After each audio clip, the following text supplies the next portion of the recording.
Hey guys, I'm here from Transformers and Video Games, and welcome back to the channel. Well, I'm heading out for another garage sale hunt today.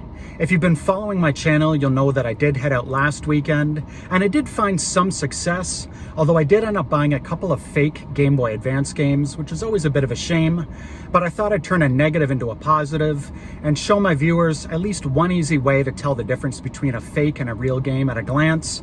Of course, nothing you can hang your hat on, but it is just one more thing you can look for to help you out along the way. Anyways, I'm gonna head out right now. Wish me luck, and let's see what I find.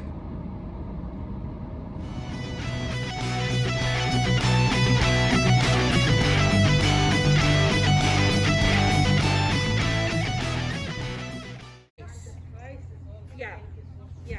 Well, sometimes, you know, just it's good.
Can you do any better on the games? Which ones are you looking at? Maybe if you bundle. Maybe this one here, the wrestling game, this one, the 3 wrestling games basically. Yeah, so can you do 10 for the 3? Would you throw in this thing? Sure. Okay, yeah, I'll do $10 on that. Okay. Awesome, thank you. Okay, so after I paid for the games, the seller was trying to get me to buy more games and started offering me deeper discounts. I ended up grabbing Halo 4 for the Xbox 360 for $1 and SpongeBob SquarePants Lights Camera Pants for only $2. I had no interest in the other games, so I left them behind for the next collector. Now, for anyone curious about the Uncharted 4 A Thief's End item, I actually had no idea what it was until I got home, but as you can see, it's an official licensed PlayStation product, and the packaging is designed to look like a wooden shipping crate, which is actually kind of cool. Now opening it up, you can see that it's a brown leather wallet with a skull and crossbones embossed on the front. And it's got a single button to keep it closed, which is how I like to keep my wallet as much as possible. Opening it up, you can see that it has some writing stamped right into the leather that says, "I am a man of fortune, and I must seek my fortune." Now, I finished the game when it first came out, and I don't remember that being a line from it, but it's certainly indicative of what the series is all about. Now, up top here, it comes with this collector's coin. Let's take it out and have a quick look at it. Now, this is very reminiscent of an item that might actually appear in an Uncharted game. On this side, it's got a pretty cool picture of a ship. And on the other side, it's got that same skull and crossbones that was on the front of the wallet, some writing in another language, and the year 1710 along the bottom. Now, I think this is a pretty cool collectible for what it is, but I wouldn't have gone out of my way to buy it.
Sold much so far or no?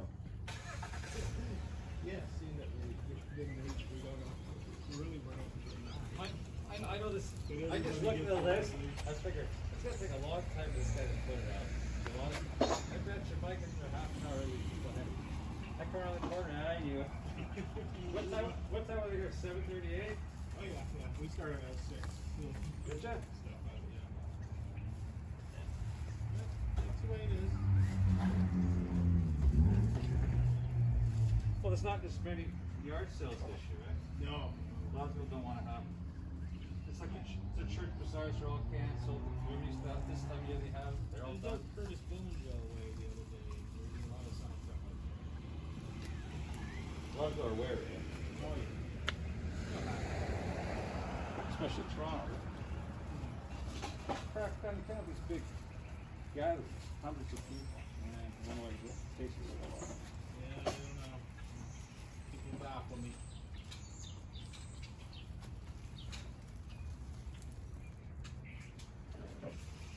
How you doing? Not too bad. You don't have any old video games, do you? Anything Atari, Nintendo? One right in the middle. One left. With the N64. Oh, what would you want for it? 15 Mayhem. 15? How about for the everything? Oh, the N64. It lights up. It doesn't work. So I don't know how handy here. It's $60 for. If it doesn't work, I couldn't. Some people just can fix stuff like that, right? So Yes. that's why we offer. Sadly, Yeah. sadly, I couldn't.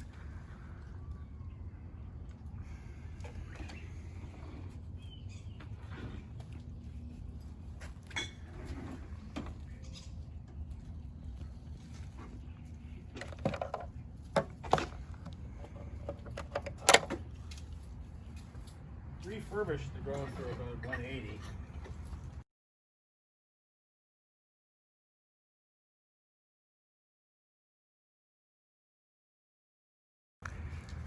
Maybe complete in the box.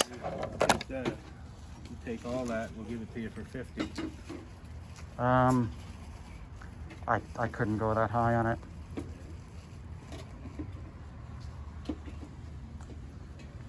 I give you 20. No. It's getting power. It lights up when plug it in, but just something little in there. Probably. Yeah, probably the simplest little thing. But Right. I'm Maybe not. they could fix it I'm and not buy into it. that.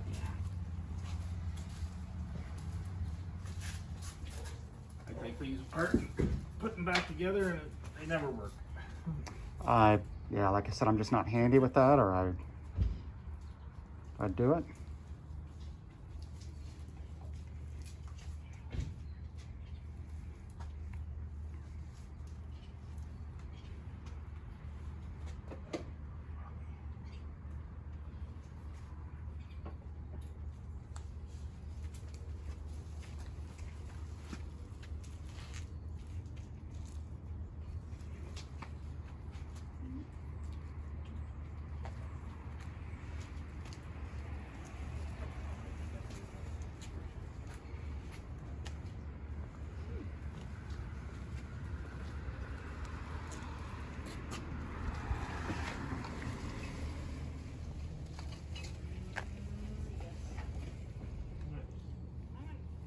Take the marbles. I'm gonna take the marbles. Stupid marbles.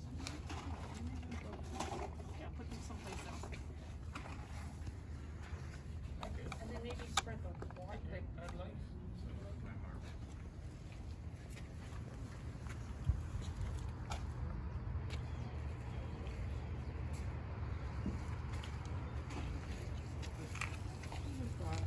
There you go. You never know.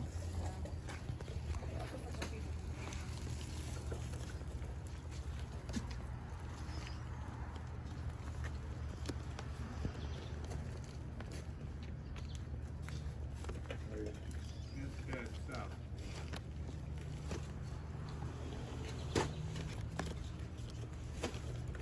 The other one is foggy.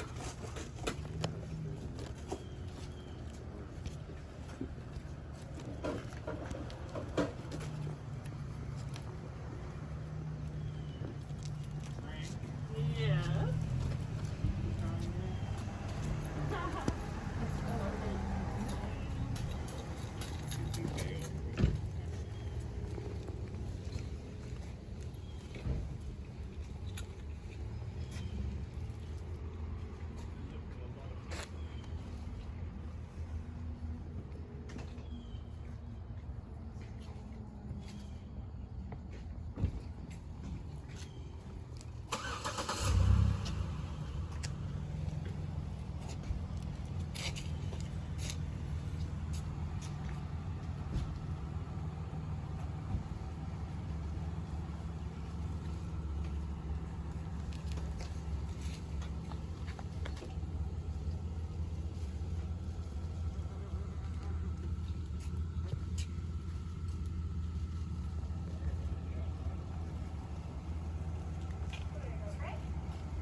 Could you do 30? Is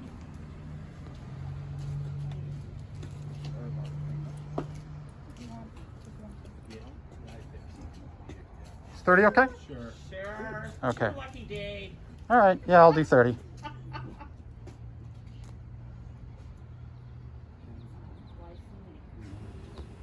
Okay, so I was very curious to see if I'd bought a working Nintendo 64 or a $30 paperweight. So through the magic of editing, let's jump ahead into the future and test it out. I'm just going to go ahead and plug in an extra jumper pack that I have kicking around. We'll fire it up and see what happens. Now, as you can see, I have a very basic setup here, so we're going old school with testing the system out. But we've got the Nintendo 64 startup screen. Here's the Electronic Arts startup screen.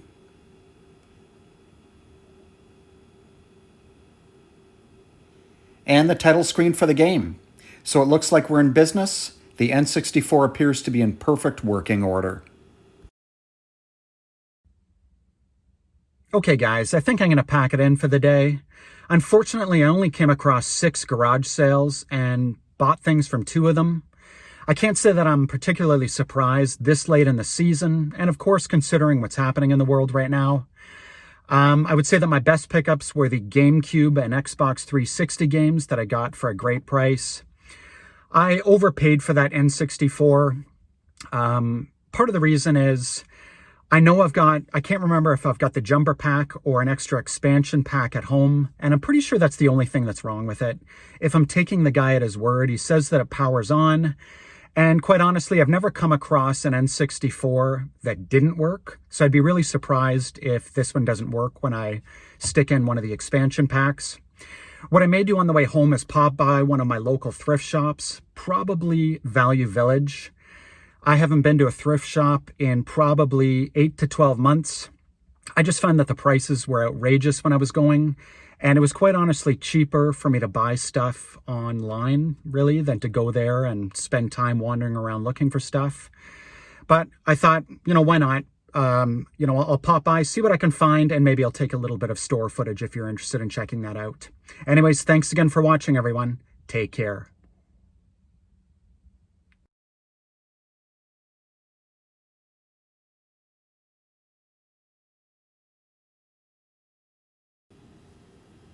Here we are at my local Value Village. The first stop is the shelf where they usually keep the more common, lesser valued titles, but we'll definitely be checking out what they have in the showcase next. Now, as you can see, they keep a lot of sports titles and other games here that might have been popular once upon a time, but were mass-produced, so they have little resale value nowadays. Now, having said that, you can catch them slipping sometimes, so it's always worthwhile having a look if you're here anyways. I was interested in this copy of Puzzle Quest for the Sony PSP, but at a whopping $26.99 Canadian, I could have saved myself the trip and just stayed home and ordered it from eBay. At least with that option, you get the convenience of having the game delivered to your home. Someone donated a copy of Metal Gear Solid 2, which for $5.99 is a pretty good price. Now, I might have grabbed it, but someone literally snapped it up while I was recording this video. Here we've got some not-so-great computer games. I'm sure that many of these titles have been here for the past 6 months. Now, I'm pretty sure that they eventually blow these games out on clearance, but I've never been here and seen that happen. Not much going on here, so why don't we head over now and see if they have any interesting video games in the showcase. Okay, so here we are at the showcase where they keep their pricier games. I'm just pointing out to the guy working there that I'd like to have a look at the basket of games down below, along with the handful of games that were underneath the Star Wars box set up above.